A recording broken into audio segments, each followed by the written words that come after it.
மாப்பிள்ளை பார்த்து பேசிட்டு வரேன்னு சொல்லிட்டு ராகவன் கிளம்புறாங்க. தங்கராஜை தனியாக பார்க்கறதுக்காக அங்கே ராகவன் போகிறாங்க. வாங்க மாமா, வீட்டுக்கு வந்து பார்க்க வந்திருக்கலாமே, இல்லை இன்னைக்கு கூப்பிட்டுருந்தா நானே வீட்டுக்கு ஓடி வந்திருப்பேனே, நீங்கள் எதுக்காக இந்த வெயிலில் இப்படி கஷ்டப்பட்டு என்னை பார்க்க வரணும்னு தங்கராஜ் கேட்க, மாப்பிள்ளை உங்ககிட்ட ஒரு விஷயத்தை பற்றி பேசணும் மாப்பிள்ளை, அதனால தான் நானும் வந்தேன்னு சொல்லிட்டு ராகவன் வராங்க.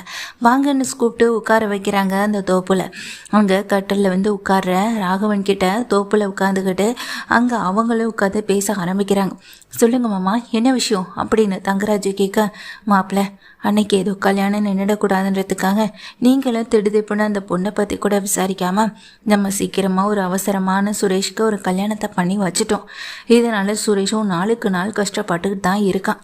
அவன் மட்டும் இல்லை, நம்ம குடும்பமே சேர்ந்து கஷ்டப்பட தான் செய்யுது அப்படின்னு சொல்ல, அதுக்கு இப்போ என்ன மாமா பண்ணணும்னு சொல்கிறீங்க? இன்னும் சுரேஷும் மதியும் ஒன்றா சேர்ந்து வாழக்கூட ஆரம்பிக்கல. அவங்க வாழ்க்கையில் ஒன்று சேர்ந்து சந்தோஷமாக வாழ ஆரம்பிச்சிட்டாங்கனாலே இந்த குடும்பத்துலேயும் பிரச்சனைகள்னு எதுவும் இருக்காது. ஆனால் அந்த பொண்ணு அதுக்கெல்லாம் பிடி கொடுத்து இருக்கிற மாதிரி இல்லை. கொஞ்ச நாள் போகட்டும் மாமா, என்ன தான் நடக்குதுன்னு விட்டு பிடிச்சி பார்ப்போம் அங்கே தங்கராஜ் சொல்ல, இல்லை மாப்பிள்ளை எனக்கு இதிலெல்லாம் நம்பிக்கையே இல்லை அப்படின்னு சொல்ல, இப்போ என்ன மாமா பண்ணணும்னு சொல்கிறீங்க? சுரேஷுக்கும் மதிக்கும் ஏதாவது டிவோர்ஸ் வாங்கி கொடுத்தலான்னு யோசிக்கிறீங்களா? சுரேஷ் வாழ்க்கையை விட்டு மதியை விரட்டி விட்டு சுரேஷுக்கு வேறு நல்ல பொண்ணாக பார்த்து கல்யாணம் பண்ணி வைக்கலான்னு நினைக்கிறீங்களா? அப்புறம் ஊரில் இருக்கவங்க இங்கே தங்கராஜ் ஏற்பாடு பண்ண கல்யாணம் எந்த லட்சணத்தில் போயிருக்குன்னு காது படையே என் முகத்துக்கு நேராகவே வந்து பேசுவாங்க. அந்த மாதிரியான ஒரு அவமானத்தை எனக்கு கொடுக்கலான்னு நினைக்கிறீங்களா அப்படின்னு தங்கராஜ் கேட்க, அதுக்கு ராகவனும், சச்சா அப்படிலாம் இல்லை மாப்பிள்ள, அப்படிலாம் நான் எதுவும் சொல்லலையே அப்படின்னு சொல்ல, வேற என்ன மாமா அப்படின்னு கேட்குறாங்க. இல்லை மாப்பிள்ள, இப்போவே இந்த ஆட்டம் ஆடுறா அந்த அழகுமதி வேலைக்கு போகிறதுனால தானே இந்த ஆட்டம் எல்லாம் ஆடிக்கிட்டு இருக்கா. அப்படி எந்த வேலையும் அவளுக்கு இருக்கக்கூடாது, அவள் வேலைக்கே போகக்கூடாது மாப்பிள்ள. அதுக்கு ஏதாவது ஒரு ஏற்பாடு பண்ணுங்க. மலர் மாதிரி அவள் வீட்டிலேருந்து வீட்டு வேலைகளை மட்டும் பார்த்துக்கிட்டா போதும் அப்படின்னு சொல்லிட்டு இங்கே சொல்லவும் செய்கிறாங்க. ராகவன் இப்படி சொன்ன உடனேயே அதுக்கு தங்கராஜும், நானும் அதை பற்றின யோசனையில் தான் மாமா இருக்கேன். கொஞ்சம் யோசனை எனக்கும் இருக்க தான் செய்து. அழகுமதிக்கு இந்த வேலை இல்லைன்னா அவளும் வீட்டில் இருந்தால் தான் சுரேஷோட அருமையும் வீட்டில் இருக்க மற்றவங்களோட அருமையும் புரியும். முக்கியமாக சுரேஷ் வேலைக்கு போயிட்டு அதுலேருந்து வர பணத்தை இங்கே மதிக்கு செலவுக்கு கொடுத்தாதான் அவள் சுரேஷ்க்கு கட்டுப்பட்டு அடங்கி இருப்பான். தான் சம்பாதிக்கிறோன்ற திமிரில் கூட அவள் அந்த ஆட்டம் ஆடலாம். நான் யோசித்த விஷயத்த தான் மாமா நீங்களும் யோசிச்சிருக்கீங்க, ரொம்ப சந்தோஷம் அப்படின்னு சொல்லிட்டு அங்கே தங்கராஜ் சொல்ல, அதை கேட்டேங்க ராகவனும், ஆமாம் மாப்பிள்ள இந்த விஷயத்தை பற்றி பேசிட்டு போகலான்னு தான் வந்தேன். அவள் வேலைக்கும் போகக்கூடாது, வீட்லேயே இருக்கணும். வீட்டில் இருக்க வேலைகளை பார்த்துட்டு இருந்தாலே முக்காவாசி பிரச்சனை தீந்த மாதிரி தான். அதுக்கப்புறம் நடக்கிறத பார்த்துக்கலாம் மாப்பிள்ளன்னு சொல்லிட்டு ராகவன் தங்கராஜ்கிட்ட பேசிட்டு கிளம்ப, மாமா சொன்னது ஒரு வகையில் நல்ல யோசனையாக தான் இருக்குது, பேசுவோம் பார்க்கலாம் அப்படின்ற மாதிரியான சிந்தனையில் இங்கே இருந்துக்கிட்டு இருக்கவும் செய்கிறாங்க. சுரேஷ்க்கு கால் பண்ணிவிட்டு உடனே வர சொல்கிறாங்க தங்கராஜும். சரிங்க மாமா, நான் இப்போ அந்த பக்கம் ஸ்டேஷன்லேருந்து வீட்டுக்கு தான் வந்துக்கிட்டு இருக்கேன். சரிங்க மாமா நான் வந்துடுறேன்னு ஃபோனை வைக்கிறாங்க. சுரேஷ் வந்த உடனே அவங்க அப்பா வந்த விஷயத்தையும் அவங்க அப்பா பேசிட்டு போன விஷயத்தையும் சுரேஷ் இதை கேட்டு, இதெல்லாம் நடக்குமா மாமா? அவளே அந்த ஆட்டம் ஆடுவாளே மாமா, இப்போ அவளுக்கு வேலை போச்சுன்னா அடுத்த வேலைக்கு ட்ரை பண்ணிட்டு தானே இருப்பான்னு சொல்ல, எத்தனை வேலைக்கு ட்ரை பண்ணாலும் எந்த வேலையுமே இங்கே மதிக்கு கிடைக்க விடாமல் செஞ்சுட்டா மதி உனக்கு கீழே இருந்து தானே ஆகணும். என்ன சுரேஷ் யோசனை பண்ணுற? மதி உனக்கு கீழே இருக்கணும்னு நினைக்கிறியா? உனக்கு கீழே அடங்கி வாழணும்னு நினைக்கிறியா? இல்லை உன்னை விட அதிகம் சம்பாதிக்கணுன்ற திமிரில் உன்னையே அடிமைப்படுத்தணும்னு நினைக்கிறாளே, அந்த மாதிரி நீ இருக்கணும்னு நினைக்கிறியான்னு சொல்லி கேட்க, சேச்சா அதெல்லாம் எனக்கு தேவையில்ல மாமா, என்னால் அப்படிப்பட்ட வாழ்க்கையெல்லாம் அவளுக்கு கீழே என்னால் வாழ முடியாது மாமா அப்படின்னு அங்கே சுரேஷும் சொல்ல, அப்புறம் என்னடா இதை நான் பார்த்துக்கிறேன், நீ எதை பற்றி யோசிக்காத அப்படின்னு சொல்ல, அப்புறம் நீங்கள் சொன்னது போல் அவள் எனக்கு கீழே அடிமையாட்டம் வாழ ஆரம்பிச்சிருவாள் அப்படின்னு சொல்லி கேட்குறாங்க. அதெல்லாம் எல்லாமே நடக்கும், நீ எதை பற்றியும் யோசிக்காமல் நீ முதல்ல இங்கே ஸ்டேஷன்லேருந்து வீட்டுக்கு தானே போனேன், நீ வீட்டுக்கு போ, நான் வேலையெல்லாம் முடிச்சுட்டு இந்த விஷயத்த உங்ககிட்ட சொல்கிறேன் அப்படின்னு சொல்லிட்டு தங்கராஜ் கிளம்பி போயிடுறாங்க. இங்கேருந்து ராகவன் வீட்டுக்கு போனவங்க ராஜலக்ஷ்மி இங்கே வெளியே வா அப்படின்னு கூப்பிடும்போது, என்னங்க மாப்பிள்ளை பார்க்கணும், ஏதோ முக்கியமான விஷயத்த பேசிட்டு வரணும்னு சொல்லிட்டு வந்தீங்களே, எல்லா விஷயத்தையும் பேசி முடிச்சிட்டிங்களான்னு சொல்லி கேட்க, எல்லாத்தையும் பேசிட்டேன், ஆமாம் பிரச்சனைக்கு ஒரு தீர்வு காண்றேன் அப்படின்னு மாப்பிள்ளையும் சொல்லியிருக்காரு அப்படின்னு சொல்லும்போது மலரும் வராங்க.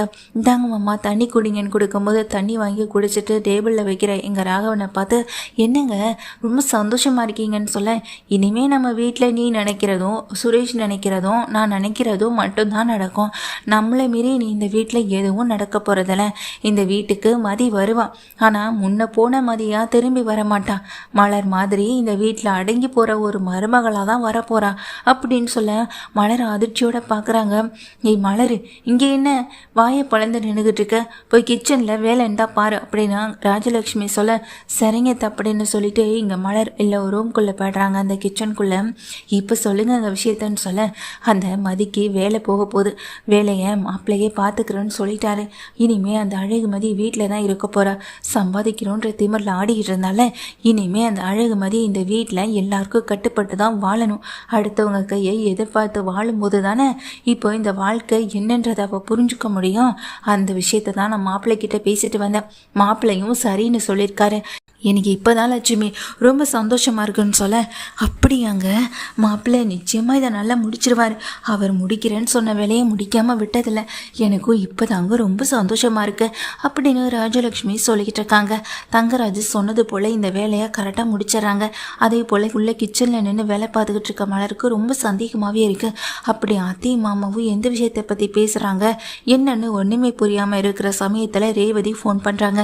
சொல்லு ரேவதி, மதி என்ன பண்ணிக்கிட்டு இருக்கான்னு சொல்ல, என்ன நீ மதிக்கிட்ட நீங்கள் சரியாக பேசக்கூட மாட்டீங்கன்னு சொல்லி அங்கே ரேவதியும் கேட்க, அதெல்லாம் ஒன்றும் இல்லை ரேவதி, சரி மதி இப்போ எப்படி இருக்கா, நல்லா இருக்காளா, சாப்பிட்டாலான்னு கேட்க, நல்லா தான் இருக்கா, நீ இன்னைக்கு வீட்டுக்கு கிளம்பலான்னு அவர் சொல்லிட்டு இருந்தாரு அப்படின்னு சொல்ல, அப்படியான்னு சொல்லிட்டு இருக்கும்போதே தங்கராஜ் வீட்டுக்குள்ளே வராங்களா. ரேவதின்னு கூப்பிட்டுக்கிட்டே வர ரேவதி வெளியே ஓடி வராங்க. சரிங்க நீ அவர் வந்துட்டாருன்னா அப்புறமா பேசுகிறேன்னு கால் கட் பண்ணிட்டு வெளியே ஓடி வர ரேவதி கிட்ட, அழகுமதி எங்க அப்படின்னு கேட்க, அழகுமதி ரெடி ஆகிட்டு இருக்காங்க அப்படின்னு சொல்லும்போது, சரி அழகுமதியை கீழே வர சொல்லு அப்படின்னு சொல்லும்போது அழகுமதியை கீழே வராங்க. சுரேஷும் கீழே வராங்க. சுரேஷ் என்னடா ரெடியா வீட்டுக்கு கிளம்பலாமான்னு சொல்லி கேட்க, நான் ரெடி மாமா அப்படின்னு சொல்லிட்டு இருக்கும்போது, அழகுமதி தான் நீ வேலை பார்க்குற காலேஜ்லேருந்து ஒரு ஃபோன் கால் வந்துச்சுன்னு சொல்லும்போது, எனக்கு வேண்டப்பட்டவங்க தான் அப்படின்னு சொல்கிறாங்க. அதை கேட்டவுடனே அழகுமதியும் அதிர்ச்சியோட பார்க்க, இல்லைம்மா உனக்கு அந்த வேலை பர்மனெண்ட்டாக கிடைக்கணும்னு முயற்சி பண்ணிட்டு இருந்தியாமே, ஆனால் இப்போ அந்த வேலையிலேருந்து உன்னை தூக்கிட்டதா சொல்லி தான் எனக்கு ஃபோன் வந்ததுன்னு சொல்கிறாங்க. இதை கேட்ட உடனேயே அழகுமதிக்கு பயங்கர ஷாக் ஆகுது. அவங்க ஏன் உங்களுக்கு கால் பண்ணாங்க, அங்கே தான் என்னுடைய நம்பர் இருக்குமே, எனக்கு அவங்க கால் பண்ணியிருந்திருக்கலாமே அப்படின்னு சொல்ல, அதை கேட்ட உடனேயே அதுக்கு எங்கள் தங்கராஜும், ஏமா எனக்கு தெரிஞ்சவங்க தெரியாதவங்கன்னு 1000 பேர் இருக்காங்க, நீ வேலை பார்க்குற இடத்துல எனக்கு யாரையும் தெரியாத நினச்சிட்டு இருக்கியா, அங்கே வேலை பார்க்குறவரே எனக்கு ரொம்ப வேண்டப்பட்டவர் தான், என்கிட்ட கூட கை மாற்ற நிறைய பணம் வாங்கியிருக்காரு, உன்னுடைய ஃபோனுக்கு ட்ரை பண்ணியிருக்காரு, உன்னுடைய ஃபோனுக்கு ரீச் ஆகலைன்றதுனால தான் எனக்கு கால் பண்ணார், இதெல்லாம் ஒரு கேள்வி மாதிரி கேட்டுட்டு இருப்பியாம்மா அப்படின்னு சொல்லும்போது, என்னாச்சுங்க மதியம் எதுக்காக இப்படி திடீர்னு வேலையை விட்டு தூக்குனாங்கன்னு அங்கே ரேவதி பதட்டத்தோடு கேட்க, அது ஒன்றும் இல்லைம்மா, இங்கே அழகுமதி அடிக்கடி காலேஜுக்கு லீவு போடுறதுனாலையும் அதனால் நிறைய சப்ஜெக்ட் வந்துட்டு பசங்களுக்கு எடுக்க முடியாமல் போனதுனாலையும் தான் ஆன்லைன் கிளாஸில் அவங்களால சரியாக இங்கே அப்சர்வேஷன் பண்ணிக்க முடியலையா, அதனால தான் இவங்க திரும்ப இப்போது வேறு ப்ரப்போசர் போட்டுட்டதாக சொல்கிறாங்க. சரி நம்ம மதியம் கொஞ்சம் ரெஸ்ட்டில் வீட்டில் இருக்கட்டும், பிறகு நம்மளே ஒரு புது வேலையை வந்துட்டு ஏற்பாடு பண்ணி கொடுத்துருவோம்னு நினச்சேன். என்னம்மா அழகுமதி அப்படின்னு பார்க்க அழகுமதி ரொம்ப கோபத்தோடு பார்க்குறாங்க. எல்லாத்துக்கும் காரணம் தங்கராஜ் அப்படின்றத புரிஞ்சுக்கவும் செய்கிறாங்க. சரின்னு சொல்லிட்டு இங்கேருந்து அழகுமதியும் சுரேஷும் 2 பேருமே கிளம்பி வீட்டுக்கு தான் போகிறாங்க. வீட்டுக்கு போன கையோட அங்கே அழகு மலர் வந்துட்டு உள்ளே கூட்டிகிட்டு போகிறாங்க. போனதுக்கு பிறகு அங்கே வந்து தங்கராஜ், மாமா அத்தை, இனிமேல் அழகுமதியால் இந்த வீட்டில் எந்த பிரச்சனையும் இருக்காது, நீங்களும் எந்த பிரச்சனையும் பண்ணாமல் இந்த வீட்டோட பிரச்சனை வெளியில் 4 வீட்டுக்கு போகாமல் இருக்கிறத நீங்கள் தான் முயற்சி பண்ணி பார்த்துக்கவும் செய்யணும். என்ன மாப்பிள்ளை சுரேஷ் இருந்து பார்த்துக்கும், அடிக்கடி வீட்டு பக்கம் வா அப்படின்னு சொல்லிட்டு அங்கே தங்கராஜ் சொல்லிட்டு கிளம்பி போயிடுறாங்க. தங்கராஜ் போன பிறகு உள்ளே போன அழகு மலர் அங்கே அழகுமதியை பார்க்குறாங்க. மதி ரொம்ப கவலையோட உட்காந்துருக்கதை பார்த்ததும் என்ன அழகுமதி என்னாச்சுன்னு தெரியாமல் பக்கத்தில் போகிறாங்க. போனவங்க என்னாச்சு மதி அப்படின்னு கேட்க டக்குன்னு தோளில் சாஞ்சு ஓவர அழுக ஆரம்பிக்க மதி என்னாச்சுன்னு கேட்கும்போது நான் என்ன பண்ணேன் அப்படி என்ன பண்ணேன்னு சொல்லிட்டு இப்போ என்னுடைய வேலையை நான் பார்த்துக்கிட்டு இருந்த வேலையை தூக்கிட்டாங்கன்னு எனக்கு தெரியவே இல்லைன்னு சொல்லிட்டு அழுகவும் செய்கிறாங்க. இதை மலர் பார்த்துக்கிட்டு தாங்கிக்கவே முடியல. அதுதான் அத்தையும் மாமாவும் இங்கே வீட்டில் வந்து பேசி சந்தோஷப்பட்டுட்டு இருந்தாங்களான்னு அப்போ தான் மலருக்கு புரியவும் செய்து என்ன சொல்கிற நீ அப்படின்னு கேட்க ஆமாம் இந்த வீட்டுக்கு அடங்கி ஒரு மருமகளாக இருக்கணுமா, அதனால் என் வேலையிலே கை வச்சுட்டாங்க. என்னுடைய வேலை எனக்கு அதில் வர வருமானம் இது எல்லாத்தையும் நம்பி தான் என் குடும்பம் இருக்கு. எங்கள் அப்பாவுடைய ஹாஸ்பிட்டல் செலவுலேருந்து என் தங்கச்சியுடைய படிப்பு செலவு வரைக்கும் அதில் தான் நான் பார்த்துட்டு இருக்கவும் செய்கிறேன். இப்போ மொத்தத்தையும் என்கிட்ட இந்த பிடுங்கிட்டாங்கன்னு சொல்லிட்டு எங்கள் அழுகவும் செய்ய மலர் அப்போ தான் தைரியம் சொல்கிறாங்க.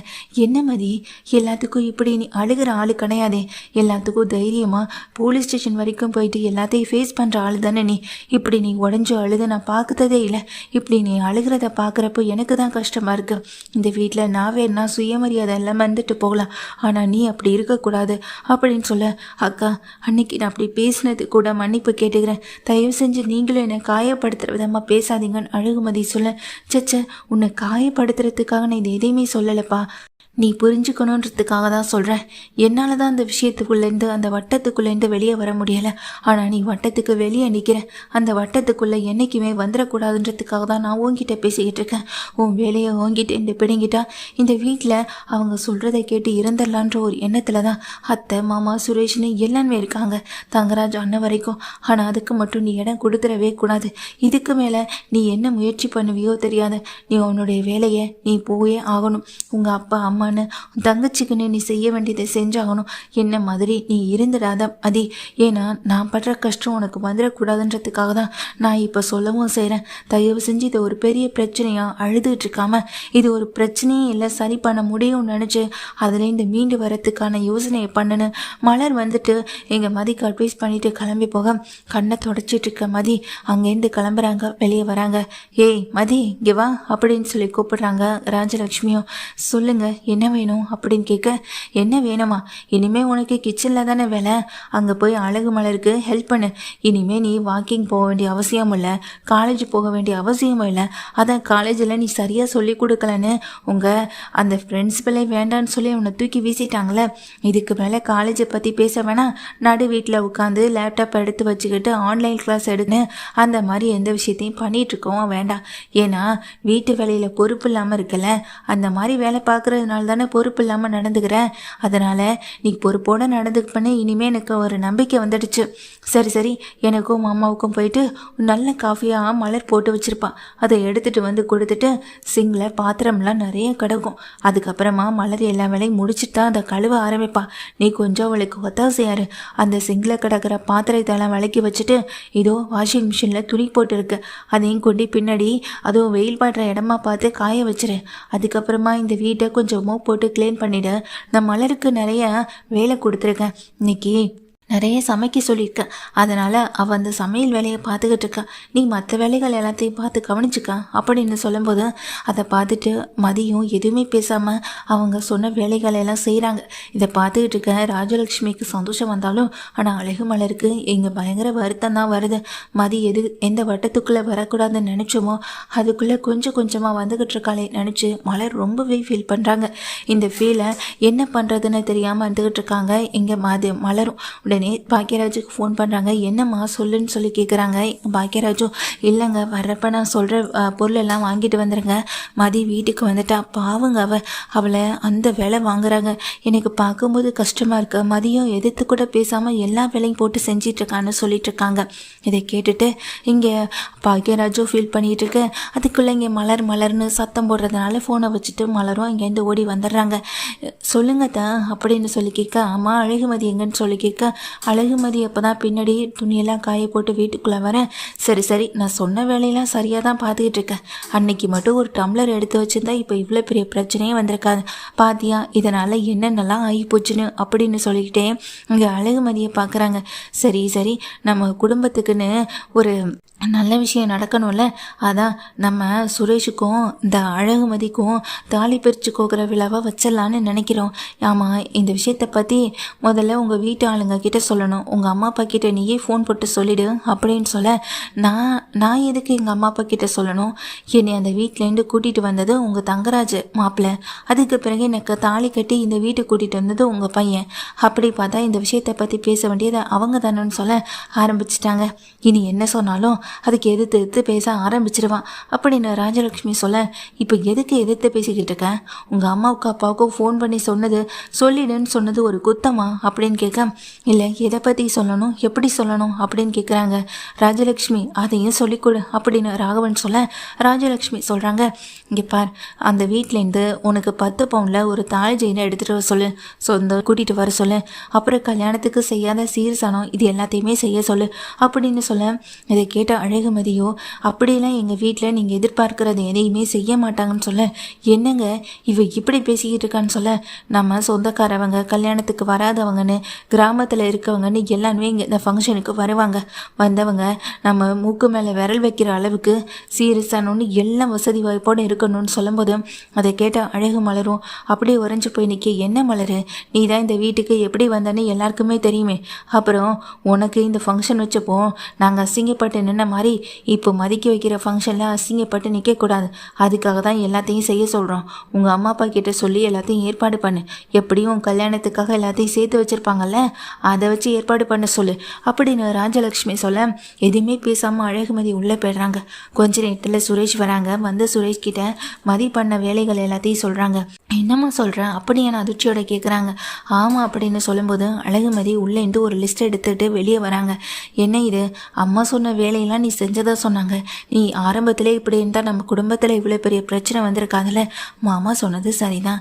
வேலை இல்லைன்னு தெரிஞ்சதுக்கு பிறகு இப்போ அவள் வீட்டில் அடங்கி உடங்கி வேலையெல்லாம் பார்க்க ஆரம்பிச்சிட்டான். அம்மா சொன்ன அந்த வேலையும் சொல்லிவிடு உங்கள் அம்மா அப்பா கிட்ட அப்படின்னு சொல்ல, அம்மா அப்பா கிட்ட சொல்கிறதுக்கு முன்னாடி உங்ககிட்ட ஒரு முக்கியமான விஷயத்தை பற்றி பேசணும். இந்தாங்க பில் அப்படின்னு சொல்லி படிக்கிறாங்க. அதை வாங்கி பார்க்குறாங்க. கரண்ட் பில்லு, அதுக்கப்புறமா வீட்டோட அந்த வீட்டோட மளிகை சாமான் இதனுடைய லிஸ்ட்டு, அதன் பிறகு அவங்க அப்பாவுடைய ஹாஸ்பிட்டல் செலவு, தங்கச்சியோடைய படிப்பு செலவு, அம்மாவுடைய ஹாஸ்பிட்டல் செலவுன்னு இப்படி மொத்தமாக நிறைய லிஸ்ட்டு போட்டு மந்த்லி ஒரு 20,000 இல்லை 30,000க்கு மேலேயே வருது. அதை எடுத்து கொடுக்குறாங்க. என்ன இது அப்படின்னு கேட்க, இல்லை நீங்கள் எல்லோரும் சேர்ந்து பிளான் பண்ணி என்னுடைய வேலையை வேணும்னு என்கிட்டேருந்து வாங்கி பிரிச்சிட்டிங்க. இப்போது என்கிட்ட இருக்கிறது இது மட்டும்தான். பணம் இல்லையே, பணம் இருந்தால் நான் எங்கள் அம்மா அப்பாவுக்கு செஞ்சுருவேன். ஏன்னா எங்கள் அம்மா அப்பா என்னை படிக்க வச்சது, என்னுடைய வேலை சம்பளம் இது எல்லாத்தையுமே நான் அவங்களுக்கு கொடுக்கணும். அதுக்காக தான் அவங்க காலத்தில் கஷ்டப்படக்கூடாதுன்றதுக்காக தான் நான் இதெல்லாமே செய்யணும்னு ஆசைப்பட்டேன். கடைசியில் அப்பாவுக்கு நெஞ்சு வலி வந்ததுலேருந்து அவரால் வேலைக்கும் போக முடியலை. தங்கச்சியுடைய படிப்பு செலவு, வீட்டுடைய மற்ற செலவுகள் எல்லாத்தையும் நான் தான் பார்த்துட்டு வரேன். அப்படி இருக்கும்போது என்னுடைய இந்த சம்பள பணத்தை என்னுடைய வேலையும் நீங்கள் பிடுங்கிட்டீங்கன்றப்போ நான் யார்கிட்ட கேட்க முடியும்?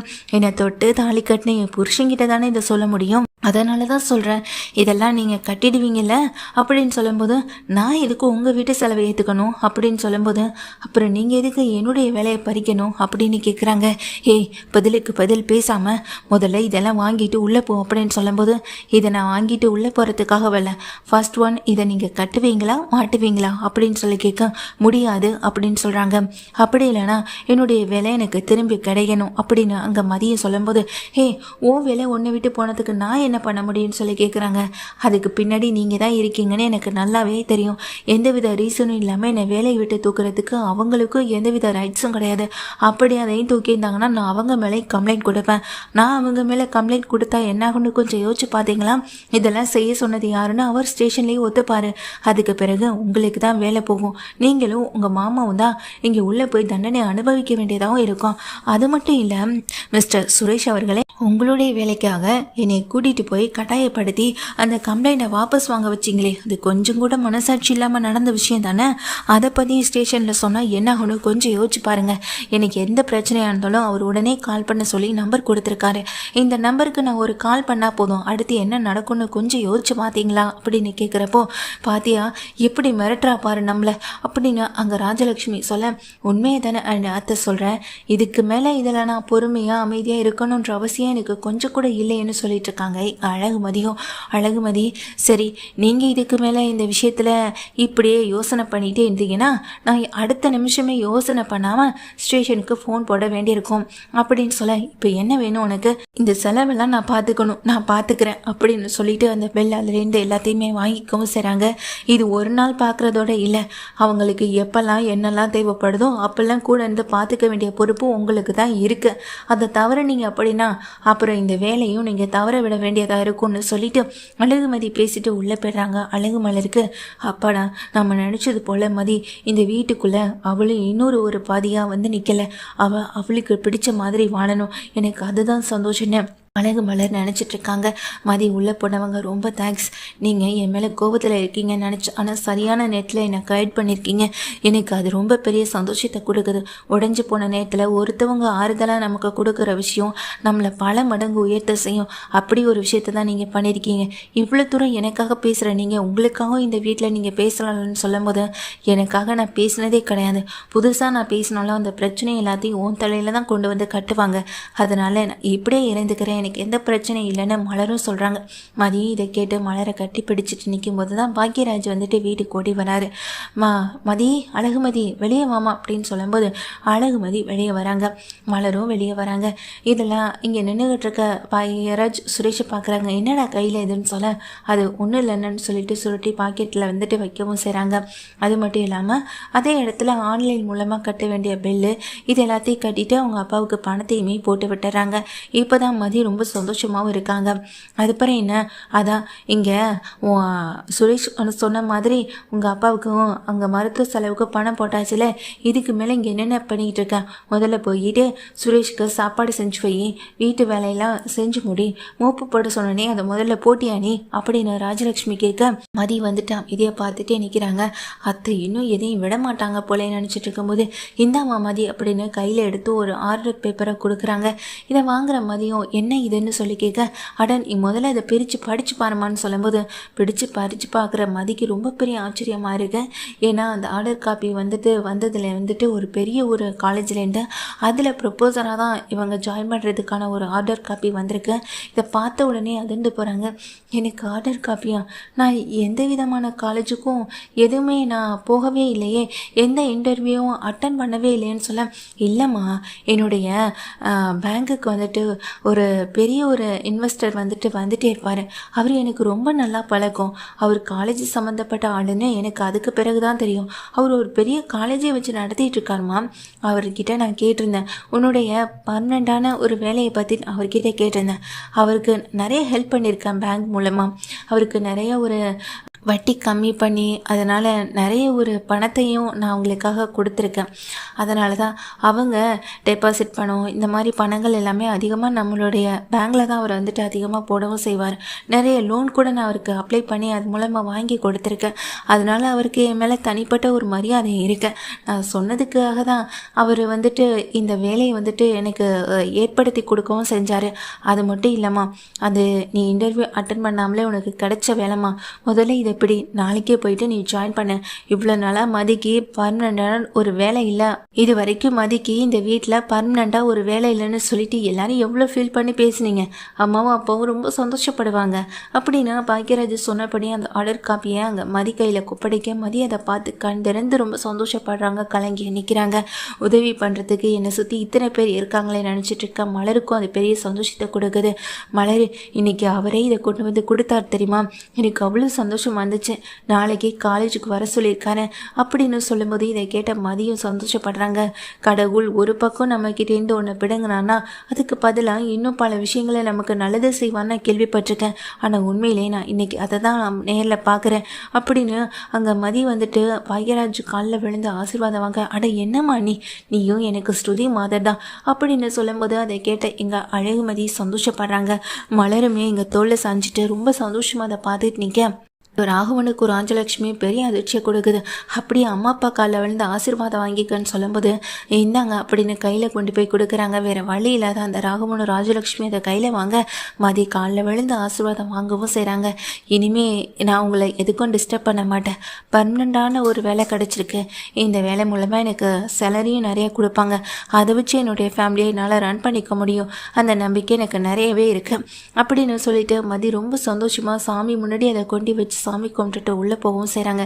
என்னென்ன பண்ணி வச்சிருக்க நீ அப்படின்னாங்க. பாக்யராஜ் கிட்ட சுரேஷ் கோவப்பட, என்னடா பண்ணிட்டாரோ அண்ணன், நல்லது தானே பண்ணியிருக்காரு, உனக்கு உன் மாமா தங்கராஜ் வேலை வாங்கி கொடுத்தாரு, அப்போது உங்கள் அண்ணன் ஏதாவது கேட்டாரா? இல்லைல்ல, அது போல தான் இதுவும், நீயும் இந்த விஷயத்தில் தலையிட வேணாம் சுரேஷ் அப்படின்னு சொல்லிட்டு மலர் உள்ளே போக, இங்கே ராஜலட்சுமி ராகவனும் நாம ஒன்று நினச்சா நமக்கு மேலே இருக்க ஒருத்தர் வேற ஒன்று நினச்சிட்ருக்காரு, இப்போ என்னங்க பண்ணுறது, தங்கராஜ் மாப்பிள்ளை மூலமாக இந்த வேலையை வாங்கிட்டாலும் பாக்யராஜ் நம்ம பையன், அவன் மூலமாக இந்த வேலை வேறு விதமாக திரும்ப கிடச்சிருக்கு, அதுவும் டெம்பரவரியெல்லாம் கிடையாது, பர்மனண்டாக அந்த வேலையை பார்க்குற மாதிரி கிடச்சிருக்கு, இப்போ நம்ம எதையுமே பண்ண முடியாதுங்கன்னு சொல்லிட்டு அப்படியே கலங்கி போய் நிற்கிறாங்க. இங்கே ராஜலட்சுமியும் ராகவனும் ஆனால் மதிக்கே இந்த வேலை ரொம்ப சுமூகமாக வேலை கிடைக்கவும் செஞ்சுருக்கு. இந்த விஷயம் கேள்விப்பட்ட அவங்க அப்பா வந்துட்டு வீட்டுக்கு ஓடி வராங்க. எங்கள் மதிக்கே ஸ்வீட்லாம் எடுத்துக்கிட்டு, ஆமாம் என்ன இந்த பக்கம்ன்ற மாதிரி பார்த்துக்கிட்டு இருக்கும்போது ஸ்வீட்டை எடுத்துக்கோங்க சம்மந்தி, என் பொண்ணுக்கு எவ்வளோ பெரிய நல்ல வேலை கிடைச்சிருக்கு, அது எல்லாமே உங்கள் வீட்டுக்கு மருமகளாக வந்ததுக்கு பிறகு தான் அப்படின்ற மாதிரி அவங்க மூஞ்ச பார்த்து சொல்ல, அதனால் அவங்களுக்கு வேறு வழியும் இல்லை, பேசுகிறதுக்கு வார்த்தைகளும் இல்லை. மதியம் உள்ளே வராங்க, வெளியே வராங்க. ஹாலுக்கு வந்த மதிக்கு இங்கே ஸ்வீட்டெல்லாம் எடுத்து ஊட்டி விடவும் செய்கிறாங்க. மதியம் அந்த ஸ்வீட்லாம் சாப்பிட்டுட்டு ரொம்ப சந்தோஷமாக, அப்பா நான் உண்மையிலே ரொம்ப ஹாப்பியாக இருக்காப்பான்னு சொல்ல, எனக்கும் தாண்டா ரொம்ப சந்தோஷமாக இருக்குடான்னு சொல்லிட்டு அவங்க அப்பாவும் சொல்லிகிட்டு இருக்காங்க.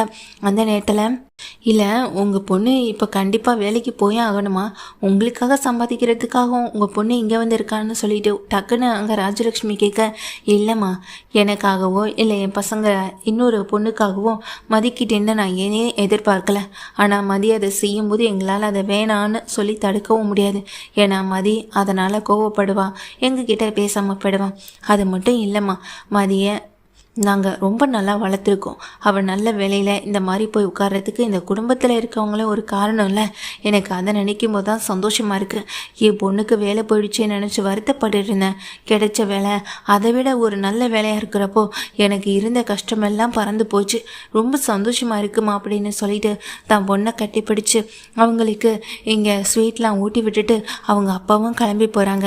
மதி ரொம்ப ஒரு கெத்தா ரொம்ப திமுறா அங்கே நின்றுட்டு இருக்க ராகவனை ராஜலட்சுமி பார்க்க 2 பேரும் அவமானப்பட்டு தலை குனிஞ்சு நிற்கிறாங்க.